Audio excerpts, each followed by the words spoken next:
कॉन्शियसुअल कॉन्टिप्लेट season 1 episode 1 की starting में हम दिखाया जाता है कि फुतारा हॉस्पिटल में बैठा होता है और पढ़ रहा होता है। तभी वो सोचता है कि कैंप बिल्कुल बर्बाद रहा, वहाँ पर बहुत सारी प्रॉब्लम हुई थी। तभी वहाँ पर नीनो आ जाती है और वह फुतारा के हाथ में बंधे हुए बैंड को देखती है। तभी फुतारा उससे कहने लग जाता है कि यहाँ के लोगों को लगता है कि मैं डायरेक्टर के बैठा हूँ। तभी नीनो से कहने लग जाती है कि कंप्लेन करना बंद करो, तुम्हारे सारे बिल्स मेरे फादर भर रहे हैं, तो इसका मतलब सारे बिल तुम्हारे मैं भर रही हूँ। तब फुतारा उससे कहने लग जाती कि मुझे उम्मीद नहीं थी कि सबसे पहले वो उसे देखने के लिए आएगी। तभी वो कहने लग जाती कि वो बस ऐसी आई थी यहाँ पर। तभी वहाँ पर कोई आ रहा होता तो वो पढ़ते के पीछे छुप जाती नीनो।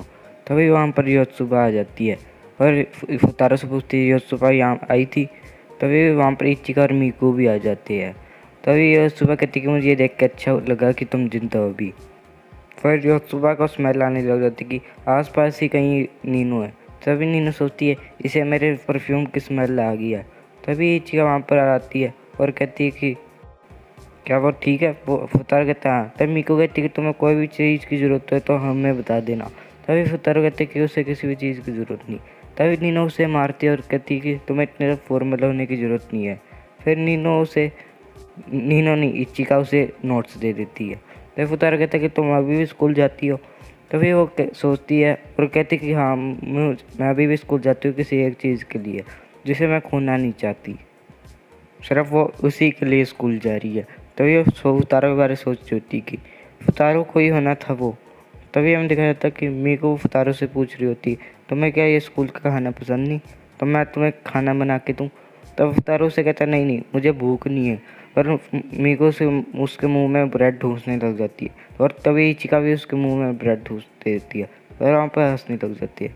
तभी वहाँ पर सुबह ने नीनो को पकड़ लिया होता है। फिर वो वहाँ से जाने लग जाते सभी लोग वहाँ से। मीको जाते हुए कहती कि उम्मीद है कि तुम्हें अब अच्छा लग रहा होगा। तभी फुतारो सोच रहा होता है हाँ अब उसे अच्छा लग रहा है। तभी वो डॉक्टर के पास जाता है। तभी डॉक्टर उससे कहते हैं कि अब तुम ठीक हो बिल्कुल, अब तुम स्कूल जा सकते हो। तभी फुतारो सोच रहा होता है उसे तो बस बेवकूफ़ों की गैंग की चिंता है। फिर वहाँ से बाहर चलता है, वहाँ पर वो चारों खड़ी होती है। तो फुतारो उनके पास जाता है और उन्हें पूछता है कि वो यहाँ पर क्या कर रही है। तो वो बताते कि वो वहाँ पर इंजेक्शन लगवाने के लिए आई है। तभी फुतारो मन में सोच रहा होता है उसे लगा ही था वो उनसे मिलने के लिए नहीं आई। तो भी वहाँ पर कोई आ जाता है और फुतारो को वहाँ से लेके जाने लग जाता है। तभी हम अगले सीन में दिखाया जाता है। फिर हमें एक आदमी को दिखाया जाता है जो फुतारो से कहता है कि मुझे तुमसे बेस्ट की उम्मीद है।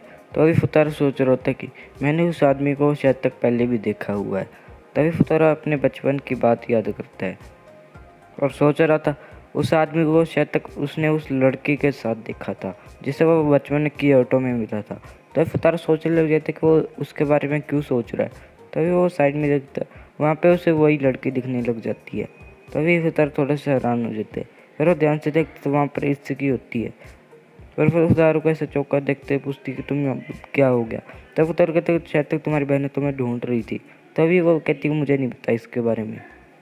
फिर इससे कि फुतारो से कहती वो क्या सोच रहा था वो उसे बताए। तब फुतारो कहता है उसे नहीं बताना उसे। तभी वो कहती है जब तक तुम मुझे नहीं बताओगे मैं तुम्हें घूरती रहूँगी। तभी फुतारो कहता ठीक है मैं भी तुम्हें घूरती रहूँगा। तभी वहाँ से दो नर्स जा रही होती है तो वो दोनों उन पर हंस रही होती है। तभी देख के वो थोड़ा शर्मा जाते तो हट जाते पीछे। तभी वो बताने लग जाता फुतारो से कि 5 साल पहले वो क्योटो जा रहा था अपने दोस्तों के साथ। वहाँ पर वो अपने दोस्तों से बहुत मज़े कर रहा था और वो सभी के साथ मज़े कर रहा था। और वहाँ पर एक लड़का पढ़ रहा था, उसके भी पेज वो फेंक देता है। फिर वो कहता है कि यहाँ पर किसी को भी पढ़ने की ज़रूरत नहीं। फिर वो कैमरा दिखाने लग जाता है जो अपने वो पापा का लाया था। फिर वहाँ पर उसके एक दोस्त उसका पेपर्स उठाने लग जाती है।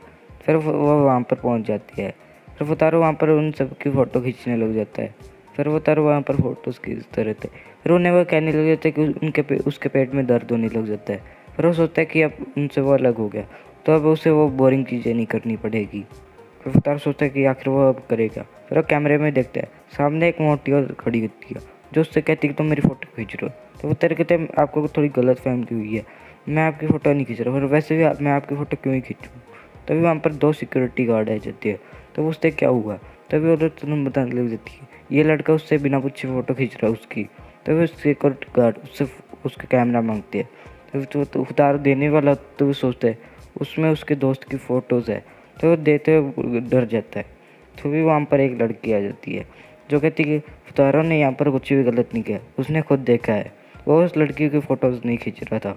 फिर कहानी के एंड होते होते फुतारो बताता है कि आखिर में धरती फट गई। फिर सिक्की कहने लगती कि तुमने कहानी के एंड को नहीं बताया, पर जब जैसे कि तुमने कहानी बताई है उससे मुझे पता लगता है कि उस दिन के बाद तुम काफ़ी बदल गए हो। तो फुतारो सोच रहे होते हैं कि उसने ये बात क्यों याद कर रहा है। तभी सिक्की उससे कहने लगती है कि क्या वो भी उसकी तरह बदल सकती है। तो फुतारो उसकी तरफ देखते हैं तो उसे फिर से वही लड़की दिखने लग जाती है। तो फुतारो सोचता है कि ये उसे फिर से क्यों दिख रही है। फिर इसी के फुतारो से उसे ना घूरने के लिए कहने लग जाती है। तब फुतारो उससे कहता है कि माफ़ करना। तभी वो उसे कहती है इस साल एग्ज़ाम में पास होने के लिए उसके पास एक लकी चार्म है, जिसे देखने पर फुतार थोड़ा शौक हो जाता है और कहते हैं ये तो वही लकी चार्म है जो उस लड़की ने खरीदा था। तभी वो खड़ा हो जाता है और उससे पूछता है कि ये लकी चार्म तुम्हें कहाँ से मिला। तभी वो कहती है कि शायद तक मुझे ये किसी ने दिया होगा। तभी वो पूछता है कि कहाँ। तो वो कहती कि 5 साल पहले की ऑटो में। तभी फुतारो सोच रहे होते कि इसका मतलब। तभी वहाँ पर इसकी चारों बहनें आ जाती है। तभी नीनो इस सिक्के को खींच के वहाँ से लेके जाने लग जाती है। रफतार मन में सोच रहा था ये सिर्फ एक कोइंसिडेंस ही हो सकता है, हाँ ऐसा नहीं हो सकता। तभी वो सारे एक जैसे बाल करके खड़ी रहती है। तभी नीनो पूछती है कि तुमने ऐसा क्यों करवाया हमसे। तभी फुतारो उन्हें बताने लग जाते हैं। तभी वो उनके सामने टेस्ट रखता है और कहता है कि इसमें से किसने इसके ऊपर से नाम फाड़ दिया। तो भी वो बताता है कि वो सुबह आया था जब उसे ये टेस्ट ऐसे मिले थे। तभी फुतारो योसुबा के कंधे पे हाथ रखता है। तब योसुबा बहुत ज़्यादा डर जाती है। तभी और नीनो और मीको एक दूसरे पर इल्ज़ाम लगा रही होती है। तभी फुतारो सोचता है कि हमें उसे ढूंढने के लिए कुछ ना कुछ तो करना ही पड़ेगा। और फुतारो सोचता है कि हमें इसके लिए कोई ना कोई प्लान चाहिए उसे पकड़ने के लिए। तभी योसुबा से कहते उसकी मम्मी कहती है जब भी हम किसी सिचुएशन में फंस जाए तो एंजेल आके हमें निकाल देती है। तभी फुतारो कहती है ये बस बकवास की बात है। तभी फुतारो सोचने लगता है और कहता है कि उन सभी से कि वो सभी उसे बेवकूफ़ के मीनू उसे बड़े खतरनाक तरीके से बेवकूफ़ कहती है। उसे कुछ समझ नहीं आता और मीकू से कहता है फिर भी उसे कुछ नहीं पता लगता। फिर इसी के उसके पास आती है और कहती है ये सारी बेकार की चीज़, इससे कुछ नहीं पता चलेगा। तभी चिका कहती है हमारी 5 नहीं 6 बहन नहीं है। तभी सुन के फुतारो शौक हो जाता है। वो कहता 6। तभी वो सुबह आके उससे पूछती है 6 कौन सी 6। तभी इचिका कहती है वो तो बस मजाक कर रही है। तभी फुतारो उन सभी से टेस्ट लिखने कहता है फिर सभी टेस्ट लिखने लग जाती है। तो फुतारो कहता है जिसके सबसे कम नंबर आएंगे तो वही होगा ट्रेटर। तभी फिर इचिका सोच रही थी मैं इसके लिए पहले से तैयार थी और फुतारो को कभी नहीं पता चलेगा कि वो मैं थी। तो इचिका मन में सोच रही थी शायद कि मेरी हैंड राइटिंग से मुझे पकड़ने की कोशिश करे तो अपनी हैंड राइटिंग चेंज कर लेती है। तभी इचिका का टेस्ट पेपर हो जाता है। फिर वो फुतारो को दे दिया। फुतारो के सर में टेस्ट पेपर रखता है और कहता है कि वो तुम ही थी ना इचिका जिसने अपने टेस्ट पेपर फाड़े थे। तभी इचिका देख के ये थोड़ी सी हैरान रहती है। तभी फुतारो उसे बताने लग जाता है कि उस टेस्ट पेपर में जो बी था और वैसे ही तुमने लिखा भी। तो फुतारो वहाँ पर हंसने लग जाता है और तभी उन सभी ने भी अपने टेस्ट पेपर कंप्लीट कर लिए होते हैं। तभी वो सारे भी अपने पेपर देते हैं। तो फुतारो देखता है कि उन सभी के टेस्ट पेपर में कुछ ना कुछ सिमिलरिटीज़ है। तभी देख कर फुतारो थोड़ा हैरान हो जाता है। फिर फुतारो वहाँ पर बहुत ज़्यादा गुस्सा हो जाता है और कहता है कि तुम सभी ने भी मुझसे टेस्ट पेपर छुपाए। इसके बाद वो सभी लोग इचिका से कहते कि तुम्हें भी पहले ही अपने टेस्ट पेपर को छुपा लेना चाहिए था। फिर इचिका उनसे माफ़ी मांगती है। तब फुतारो मन में सोच रहा होता है कि इनका अब क्या होगा। तभी इसी उसे धीमी आवाज़ में पूछती है कि तुम हम 5 में से ढूंढना चाहते हो ना, हम 5 में से कौन है वो लड़की जो तुमसे मिली थी 5 साल पहले। तभी फुतारो उसे कहता है हाँ वो वही कोशिश कर रहा है तुम 5 में से ढूंढने की। तभी फुतारो उस लड़के का चेहरा सोचता है और उन सभी से कहता है कि जो भी उससे 5 साल पहले मिला था वो अपने हाथ उठाओ। वहाँ पर कोई भी नहीं उठाती हाथ। तब फुतारो सोच रहा होता है कि उसे लगा था इनमें से कोई नहीं है, वो बहुत ज़्यादा होशियार होगी। तभी वो उन्हें बताता कि तुम्हारे बहुत ज़्यादा ख़राब नंबर आए इसलिए तुम्हें पनिशमेंट मिलेगी, तो इसलिए आज तुम्हें पढ़ना पड़ेगा पूरे दिन। और मीकू कंधे पे हाथ रखता है और कहता है कि नीनो। तो ये देखने में मीकू बहुत ज़्यादा नाराज़ हो जाती है। फिर यहीं पे हमारे इस एपिसोड का एंड हो जाता है।